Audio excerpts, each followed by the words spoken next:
Abnormal psychology. आपने काफ़ी सारे डिसऑर्डर्स के नाम सुने होंगे। Anxiety disorder, eating disorder, panic attacks, schizophrenia, delusions, hallucinations. आपने काफ़ी सारे ऐसे बहुत सारे नाम और बहुत सारे डिसऑर्डर सुने होंगे। मल्टीपल पर्सनैलिटी डिसऑर्डर सुना होगा आपने। अलग अलग टाइप के डीआईडी सुने होंगे आपने। ठीक है, आज उन्हीं सब के बारे में अच्छे से बात करेंगे। आज हम लेके आए हैं आपके लिए एबनॉर्मल साइकोलॉजी। क्या होता है एबनॉर्मल साइकोलॉजी? इसको हम साइकोपैथोलॉजी भी कहते हैं और क्लिनिकल साइकोलॉजी भी कह सकते हैं। ठीक है, तो एबनॉर्मल मतलब विच इज़ नॉट नॉर्मल। ठीक है, what is normal and what is abnormal. Abnormality क्या होती है और नॉर्मलिटी क्या होती है। ठीक है, आज इन सब के बारे में देखेंगे। ये क्या होता है, इसकी ये कैसा ब्रांच है, टाइप्स, फैक्टर्स। ठीक है, कौन कौन सी बीमारियां यानी डिसऑर्डर्स क्या होती हैं। ठीक है, डिसऑर्डर सिंड्रोम्स का भी सारे आपने नाम सुने होंगे। तो सबसे पहले स्टार्ट करते हैं, एबनॉर्मल साइकोलॉजी क्या होती है। ठीक है, abnormal psychology is a branch of psychology that studies unusual patterns of behavior, emotion, and thoughts which could be possibly be understood as a mental disorder. Abnormal, सबसे पहले मैं आपको इस शब्द का मतलब समझा दूँ। जो चीज़ नॉर्मल नहीं है वो एबनॉर्मल है। सिंपल सा स्टेटमेंट है। ठीक है, अब ये कई लोगों के लिए जो नॉर्मल हो वो कई लोगों के लिए एबनॉर्मल चीज़ें हो सकती है। ये सोशल फैक्टर पे भी डिपेंड करता है या कल्चर पे भी। फॉर एग्जांपल अगर ऐसा समझ लेते हैं कि अगर वेस्ट साइड में लड़कियां पाँव नहीं छूती हैं, ठीक है, बड़ों के, लेकिन नॉर्थ ईस्ट में अगर हम जाएंगे तो वहाँ पे हर जने को पैर छूना पड़ता है। तो वो एक नॉर्मल बिहेवियर होगा उनका कि अरे ऐसे नहीं करते हैं, ये ऐसे नहीं करते। यहाँ पे इनके लिए कुछ एबनॉर्मल है, उनके लिए कुछ अबनॉर्मल है। ठीक है, अब जैसे यहाँ हम जनरली पाँव छूते हैं, ठीक है, ग्रीट करने के लिए, प्रणाम करते हैं, नमस्ते करते हैं। लेकिन वहीं अब्रॉड विदेश में क्या करते हैं, हक करके ग्रीट करते हैं या हाथ मिला के ग्रीट करते हैं। ठीक है, हम लोग मिलते हैं सब। तो उनके लिए वो एबनॉर्मल है। अब वहाँ वाले लोग, जैसे कोई फॉरेनर आया तो हम क्या सोचेंगे कि जब वो नमस्ते करेंगे या पैर छूएंगे या हेलो कहेंगे, ठीक है, वो आके हमें हक कर ले और हैंडशेक करके हमारे करे, तो हम बोलेंगे अरे थोड़ा सा एबनॉर्मल है, ये नॉर्मल नहीं है। ठीक है, ये बिहेवियर नॉर्मल नहीं है। और वहीं हम लोग अब्रॉड जाएँ, अब्रॉड वाले क्या सोचेंगे, अच्छा कि ये लोग आए हैं तो हैंडशेक करके मिलेंगे या हक करके मिलेंगे, ठीक है, गले मिल के मिलेंगे। लेकिन हम वहाँ पे जाके विदेशियों को मतलब ग्रीट करें पैर छू के, तो उनके लिए वो बोलेंगे कि अरे ये क्या कर रहे हो। ठीक है, तो कल्चर के हिसाब से, सोशल फैक्टर्स, नॉर्म्स के हिसाब से जो चीज़ हमारे लिए नॉर्मल है हो सकता है किसी और के लिए अब नॉर्मल हो, और जो चीज़ हमारे लिए अब नॉर्मल है कि नहीं ऐसा नहीं हो सकता, ऐसा थोड़ी होता है, कई लोगों के लिए वो चीज़ नॉर्मल हो सकती है जो हमारी चीज़ अब नॉर्मल है। ठीक है, तो इसका कुछ वैसे बेसिक डेफिनेशन नहीं है, लेकिन हम ये जान सकते हैं कि ये इस ब्रांच में, इस साइकोलॉजी की जो ब्रांच है एबनॉर्मल साइकोलॉजी या क्लिनिकल या साइकोपैथोलॉजी, ठीक है, तो एबनॉर्मल साइकोलॉजी साइकोलॉजी की जो ब्रांच है इसमें हम अनयूजुअल मतलब नॉर्मल से परे, ठीक है, कुछ अजीब बिहेवियर, ठीक है, कुछ अजीब अलग बिहेवियर, अजीब अलग इमोशन और थॉट्स आ रहे हैं, उसको हम कह सकते हैं कि अच्छा ये कुछ मेंटल डिसऑर्डर की ओर चल रहा है, मेंटल इलनेस है इसको। ठीक है, although many behaviours could be considered as abnormal, this branch of psychology typically deals with the behaviour in the clinical context. ठीक है, अब मैं एक बात और बता दूँ, आज से हम एबनॉर्मल साइकोलॉजी स्टार्ट कर रहे हैं। ठीक है, जैसे कि सबको पता है कि हम ग्रेजुएट लेवल के सारे पेपर्स कवर कर रहे हैं। ठीक है, जनरल साइकोलॉजी होगा, सोशल साइकोलॉजी हो गया, तो बायो साइकोलॉजी, ठीक है, फिर कुछ काउंसलिंग का पार्ट, ठीक है, और अब एबनॉर्मल, और भी काफ़ी सारे हम ब्रांचेस लाएंगे। आज हम एबनॉर्मल साइकोलॉजी स्टार्ट कर रहे हैं। ये है इंट्रोडक्टरी वीडियो।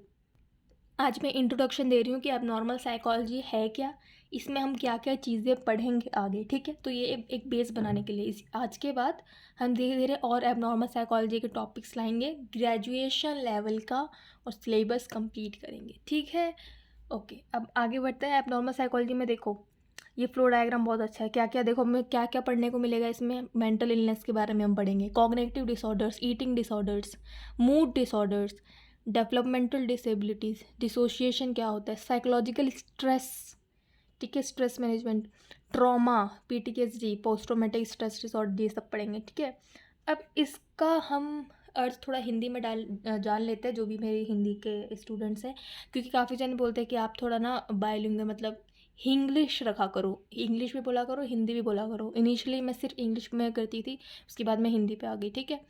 लेकिन काफ़ी जने बोल रहा कि आप दोनों को मिक्सचर कर दो, आपको मतलब जानने के लिए और समझने में आसानी होगी, तो अब मैं दोनों लाती हूँ, ठीक है। थोड़ा सा ये पढ़ लेते हैं। असामान्य मनोविज्ञान मनोविज्ञान की वह शाखा है जिसके अंतर्गत असामान्य व्यवहार, ठीक है, बिहेवियर के व्यक्तियों का वैज्ञानिक रूप से साइंटिफिक, ठीक है, पर्सपेक्टिव से स्टडी किया जाता है, मतलब अध्ययन किया जाता है। मनोवैज्ञानिक असमानता मनोवैज्ञानिक असमानता को समझने के लिए 4 मुख्य मॉडल जैविक, व्यवहारिक, ठीक है, संज्ञानात्मक और मनोगतिक मॉडल है। मतलब आगे मैं बताऊंगी बहुत अलग अलग अप्रोच है, ठीक है, बिहेवियरल अप्रोच है, ठीक है, अलग अलग मॉडल से समझाया गया है। अच्छा, 4 Ds होते हैं एबनॉर्मल साइकोलॉजी, ठीक है, deviance, danger, dysfunction and distress, यही सब है, ठीक है। तो मैं आगे आपको अच्छे से बताऊंगी। वे सभी मनोवैज्ञानिक बीमारियों के कारणों और उपचारों, ठीक है, रीज़न एंड ट्रीटमेंट, ठीक है, कारणों और उपचारों को समझाने का प्रयास करते हैं, और सभी एक अलग दृष्टिकोण से, ठीक है, विद डिफरेंट पर्सपेक्टिव्स, ठीक है। एबनॉर्मल साइकोलॉजी में देखो 4 चीज़ें हम बेसिकली क्या पढ़े जाता है, ठीक है, सब हेडलाइंस है ये, ठीक है। लर्न बिहेवियर पढ़ेंगे, थिंकिंग प्रोसेस के बारे में जानेंगे, ठीक है, अनकॉन्शियस प्रोसेसेस, अनबायोलॉजिकल प्रोसेसेस, ठीक है। There are many ways psychologists define abnormal psychology. काफ़ी सारे जो भी इस फील्ड में जितने भी साइकोलॉजिस्ट हैं, जितने भी मनोवैज्ञानिक हुए हैं, उन्होंने अपनी अपनी अलग अलग काफ़ी सारी डेफिनेशंस, परिभाषाएं दी है, लेकिन बेसिक रूट क्या है इसका, ठीक है। अच्छा, बाकी जिन्होंने क्या दिया है, क्या किया है, ये मैंने बोला ना कि इंट्रोडक्टरी वीडियो है, इसके बाद वाले में मैं सब अच्छे से डिटेल में पढ़ाऊँगी, क्योंकि वो एज अ मैं सिलेबस लेके चलूँगी। ये इंट्रोडक्टरी वीडियो है, इतना बेसिक सबको पता होना चाहिए, ठीक है। ये चीज़ होती क्या है, तो काफ़ी लोगों ने काफ़ी कुछ कहा है, लेकिन इसका जो बेसिक रूट है वो है, but at it root the term refers to the study of behaviours and mental illnesses that are unusual and atypical out of the societal norm। मैंने कहा ना कि societal norm, for example society वाला मैंने example दिया था, greet करने वाला, मिलने वाला, कि कोई पैर छूता है, कोई हाथ मिलाता है, ठीक है। और कह सकते हैं, देखो अगर हम शादियों के, देखो कल्चर बेसिस पे भी होता है, देखिए मुझे बहुत अच्छा एक एग्जांपल आया है, जैसे यहाँ की शादियाँ होती हैं, ठीक है, अगर हम कौन सा पार्ट लें, अच्छा इंडिया का देखिए कोई भी पार्ट लेते हैं, ठीक है। अगर हम राजस्थान हरियाणा वाला साइड है, यहाँ की शादियाँ अलग होती है, कल्चर अलग है। वहीं हम नॉर्थ जाएंगे अलग होगी, साउथ जाएंगे अलग होगी, ईस्ट जाएंगे अलग होगी, ठीक है। यहाँ पे शादियों, जैसे फॉर एग्ज़ाम्पल वेस्ट में जो शादियाँ होती हैं, वहाँ पे ज़्यादातर है ना, शादियों में नॉनवेज कहीं भी यूज़ नहीं होता है, ठीक है, ठीक है। मतलब एक होली वो माना जाता है कि यहाँ शादी हो रही है, तो मतलब इस टाइम में कुछ नॉनवेज अगर कोई होगा भी तो भी वो नहीं बनेगा, या ये ऐसे कुछ नहीं होगा। वहीं वेस्ट बंगाल में जो वहाँ तो like shagun as a good luck हम वहाँ पे देते हैं फ़िश शादियों में, ठीक है, वहाँ ऐसा रखा जाता है पूजा के साइड पे, ठीक है। तो ये अलग है, उन हमारे लिए वो अब नॉर्मल है, उनके लिए ये अब नॉर्मल है कि अरे शादी का इतना अच्छा ओकेज़न है, इतनी हमारे घर में शादी हो रही है और ये नॉनवेज नहीं बनेगा, ये तो बहुत ही वैसे है। और हमारे लिए अच्छा, अरे शादी हो रही है, होली एक ये इवेंट है, ठीक है, शादी बड़ी थिंग है इंडिया में, ठीक है, और फिश को वो कर रहे हैं, उनके लिए वो अब नॉर्मल। अच्छा, हर कल्चर में कुछ ना कुछ अजीब अलग होता है, वो हमारे लिए अजीब है, ठीक है। जैसे हमारा कल्चर दूसरे के लिए थोड़ा अनयूजुअल हो सकता है, वैसे ही उनके लिए हमारा कल्चर अनयूजुअल हो सकता है, ठीक है। तो वही अनयूजुअल एंड अटिपिकल, ठीक है, कोई इसमें एक्ट कर रहा है, बट ये ठीक है, अलग अलग सोसाइटल नॉर्म्स हैं। इसलिए मैंने बोला कि एबनॉर्मल साइकोलॉजी कोई बेसिक डेफिनेशन नहीं है, बट सबने समझाने की कोशिश की है, ठीक है। 4 Ds होता है एबनॉर्मल साइकोलॉजी। कैसे जानना कि कोई एबनॉर्मल बिहेव कर रहा है या आप एबनॉर्मल बिहेव कर रहे हो और आपको साइकोलॉजी से अपने ऊपर ध्यान देने की ज़रूरत है, कैसे पता करें। 4 Ds क्या होते हैं, देखो, deviance, distress, dysfunction and danger. Deviance मतलब जो नॉर्मल चीज़ें, ठीक है, यूजुअल जो नॉर्मल थिंग से डेविएट हो रहा हो, ठीक है। डेविड मतलब ये मैंने एग्जांपल दिया, कुछ भी अजीब कर रहा हूँ, जैसे पार्टियों में हम बहुत ही सज सवर के एकदम पार्टी वाले ड्रेसेस पहन के जाता है, ठीक है। अब कोई पार्टी में घर वाले ड्रेसेस पहन के आ रहा है और घर में पार्टी वाले ड्रेसेस पहन रहा है, तो मतलब वो नॉर्मल चीज़ से डेविएट कर रहा है, अलग चीज़ कर रहा है, इसका मतलब कुछ एबनॉर्मल है उसके अंदर। दूसरा, डी से डिस्ट्रेस। आप ऐसी कुछ चीज़ें कर रहे हो जिससे या तो दूसरों को स्ट्रेस हो रहा है या आपको ही खुद को स्ट्रेस हो रहा है, आप खुद का कुछ ऐसा बिहेवियर एक्शन कर रहे हो, ठीक है, ऐसा कुछ सोच रहे हो जिससे आपको खुद को स्ट्रेस हो रहा है या दूसरे को आप स्ट्रेस दे रहे हो। तीसरा डी से होता है डिसफंक्शन। आप डेली लाइफ में अपने 24 घंटे में अपने खुद के दिन में कुछ ऐसा डिसफंक्शन हो रहा है, मतलब आप जो करना चाह रहे हो वो हो नहीं पा रहा है, या तो ज़्यादा हो रहा है या तो कम हो रहा है या हो ही नहीं रहा है या कुछ गलत हो जा रहा है या अजीब हो रहा है, ठीक है। मतलब आपका जो डेली फंक्शन है वो नॉर्मलाइज तरीके से हो ही नहीं रहा। आपका नॉर्मल डे सबका जैसा जाता है वैसा आपका नहीं जा रहा है। डी से डेंजर। आप कुछ ऐसी हरकतें और एक्शन कर रहे हो जिससे या तो आप खुद को हार्म पहुंचा रहे हो, डेंजर हो आप, ठीक है, खुद के लिए या दूसरों के लिए, ठीक है। वो कुछ भी हो सकता है कि कुछ शार्प चीज़ लेके कुछ भी करना, कट्स मारना फालतू, ठीक है, मतलब आप खुद को डेंजर कर रहे हो, या आप बहुत तेज़ गाड़ी चलाना, पहले आप नहीं चलाते थे, अब हद से ज़्यादा डेंजर, ठीक है, तो आपके लिए समझ गए ना आप। तो ये 4 डीज़ होते हैं, ठीक है।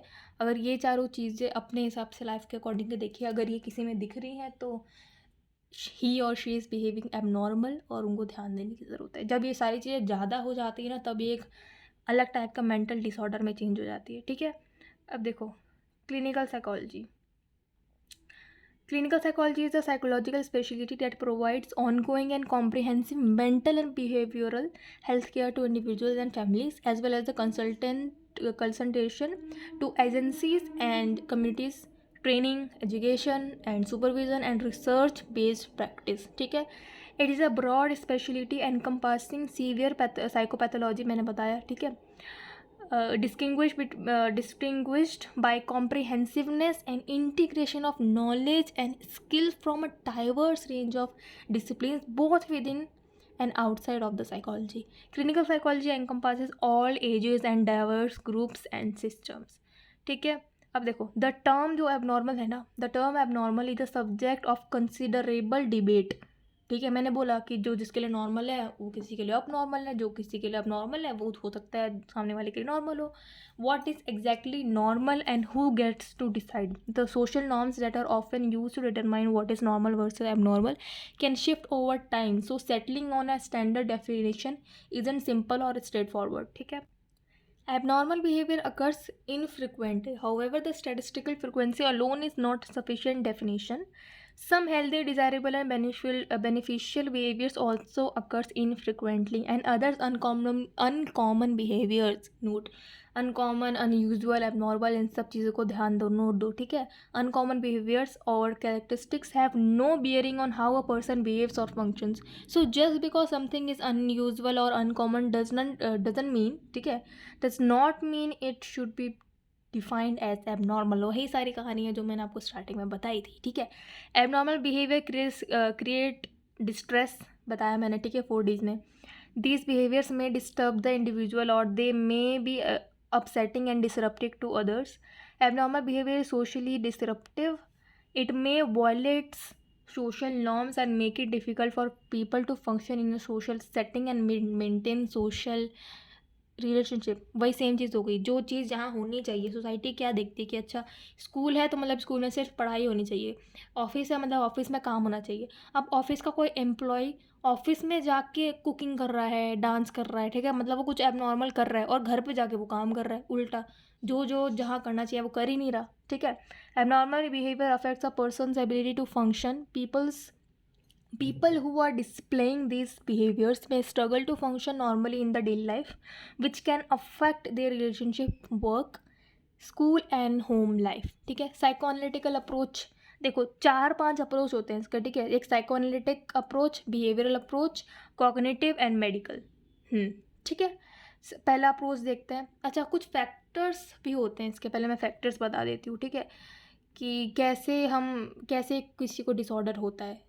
हम यहाँ पे कंसीडर लेके चल रहा है साइको सोशल मॉडल, ठीक है, बायो साइको सोशल मॉडल, ठीक है, मतलब बायोलॉजिकल पर्सपेक्टिव पहला फैक्टर, साइकोलॉजिकल पर्सपेक्टिव, ठीक है, साइकोलॉजिकल फैक्टर। थर्ड, सोशो, ठीक है, मतलब सोशल, सोशल फैक्टर यानी सोशल पर्सपेक्टिव, ठीक है।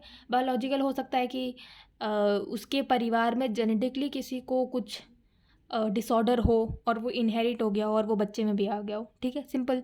साइकोलॉजिकल मतलब कि वो बॉन्ड पैदा तो एकदम सही मस्त तरीके से हुआ था, एकदम हेल्दी बच्चा था, लेकिन सिचुएशन के अकॉर्डिंग और कुछ ट्रोमेटिक इवेंट्स के अकॉर्डिंग, या ऐसे कह सकते हैं कि उसको स्ट्रेस या पीयर प्रेशर में या कुछ ऐसा हो गया कि उसको साइकोलॉजिकल प्रॉब्लम हो गई और वो इतनी बढ़ गई, उसके ऊपर ध्यान नहीं दिया गया कि वो डिसऑर्डर में हो गया, ठीक है।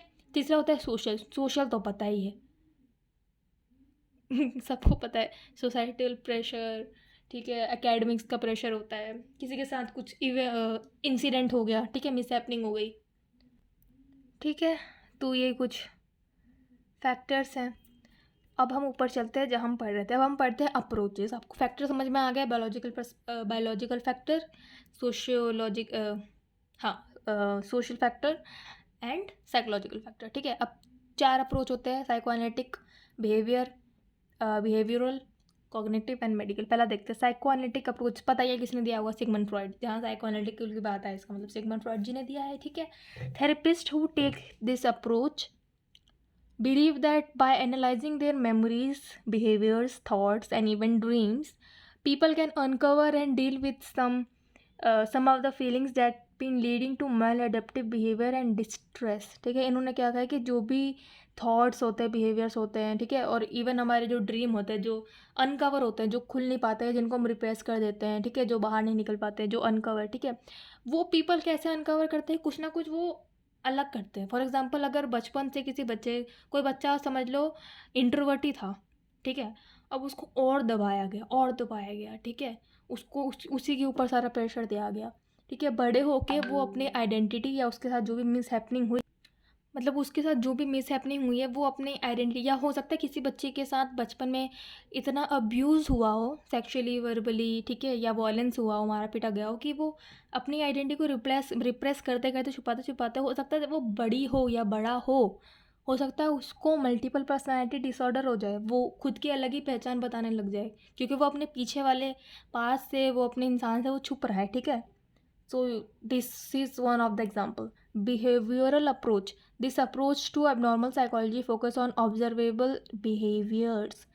बिहेवियर जो सामने इंसान कर रहा है, कभी कभी उनको देख के नहीं लगता, या काफ़ी जने बोल देते कि बड़ा अजीब सा लग रहा है, ये बड़ी अजीब सी कर रही है, कुछ अलग है, ठीक है, मतलब आप सामने वाले का क्या देख रहे हो, बिहेवियर देख रहे हो ना, वो कैसे करता है।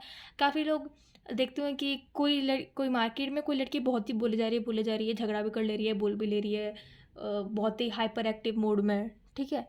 सो आप बिहेवियर देख के समझ जाते हो, ठीक है। In behavioural therapy the focus is on reinforcing positive behaviours and not enforcing maladaptive behaviour. इसमें क्या करते हैं हम ठीक करने के लिए, देखो बिहेवियर के ना, हम पॉजिटिव बिहेवियर को देखते हैं और उसी को बढ़ाने, कल्टीवेट करने की कोशिश करते हैं। ये नहीं कि वो जो गलत कर रहा है ना उसी के ऊपर ध्यान दे,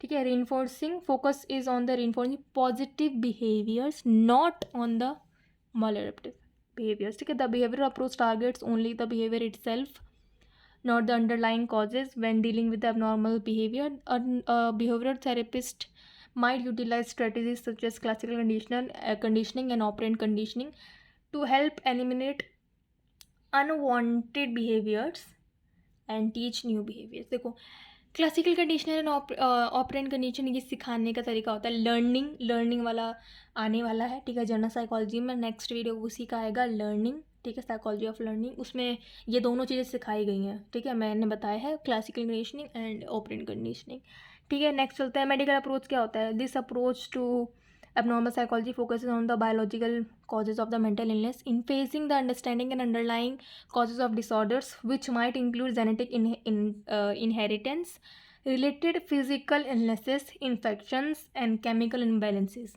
Medical treatments are often pharmacological in nature, although medication is often used in conjunction with some type of psychotherapy, ठीक है। इसमें क्या बता रखा है, ये वही बायोलॉजिकल वाला हो गया कि मेडिकल अप्रोच में हम ये देखते हैं कि इसको जो चीज़ हुई है वो अपने पेरेंट्स या इनहेरिट करके वो बायोलॉजिकल कॉजेज से तो नहीं आया है जिसकी बीमारी हुई है, और हुई है तो कैसे हुआ, या केमिकल इम्बैलेंस तो नहीं हो गया कुछ, ठीक है, या इसको कोई इन्फेक्शन तो नहीं हो गया है, कुछ बीमारी तो नहीं हो गई है, ठीक है। उन सब चीज़ों पे हम देखते हैं और ठीक करने की कोशिश करते हैं थ्रू मेडिसिन।